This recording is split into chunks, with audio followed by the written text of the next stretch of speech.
News paper updates first Telangana ప్రభుత్వం అయితే మళ్ళీ విఆర్ఓ విఆర్ఏ పోస్టుల భర్తీకి అయితే చర్యలు తీసుకుంటుంది. ఇది పేపర్లో వచ్చిన అప్డేట్. నెలాఖరులోగా నోటిఫికేషన్. గ్రామస్థాయి రెవెన్యూ పోస్టుల భర్తీకి చర్యలు.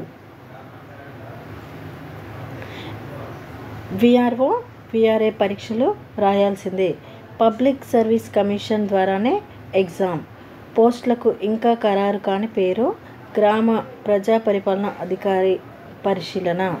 ఇక్కడ చూస్తే గ్రామస్థాయి రెవెన్యూ ఆఫీసర్ పోస్టులకు ఇటీవల కేబినెట్ ఆమోదం తెలిపింది. రాత పరీక్ష ద్వారానే వీటిని భర్తీ చేయాలని ప్రాథమికంగా నిర్ణయించిన ప్రభుత్వం ఈ నెలాఖరులోగా నోటిఫికేషన్ విడుదల చేసేందుకు కసరత్తు చేస్తున్నట్టు తెలిసింది. దీనికి సంబంధించిన విధి విధానాల ముసాయిదాను అధికారులు రెడీ చేసి రెవెన్యూ మంత్రి పొంగులేటి శ్రీనివాసరెడ్డికి అందజేసినట్టు సమాచారం. ఈ అసెంబ్లీ సమావేశాలు పూర్తయ్యేలోపు సీఎం రేవంత్ రెడ్డి పరీక్షకు సంబంధించిన ముసాయిదాను పరిశీలించి తుది రూపం ఇచ్చే అవకాశం ఉంది. ఇప్పటికే పరీక్ష నిర్వహణ సిలబస్ కోసం టీజీపీఎస్సీ అధికారులకు సంప్రదింపులు పూర్తయ్యాయి. అయితే దీంట్లో పరీక్ష ఎలా ఉంటుంది అంటే పరీక్ష చాలా సింపుల్గా ఉంటుందని అధికారులు చెబుతున్నారు. సాధారణ ప్రశ్నలతో పాటు రెవెన్యూ శాఖకు సంబంధించిన అంశాలే ప్రధానంగా ఉండనున్నట్లు తెలిపింది.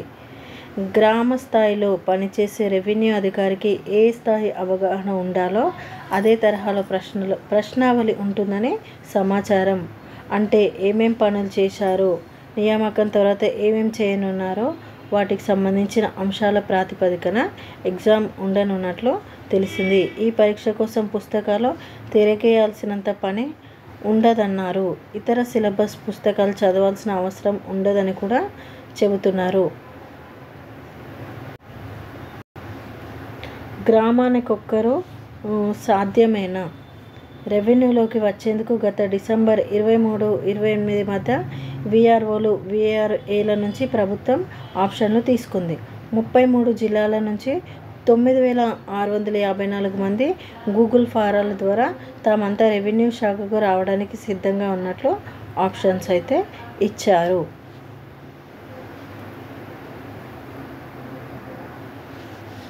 సర్వీస్ మ్యాటర్ సమస్య.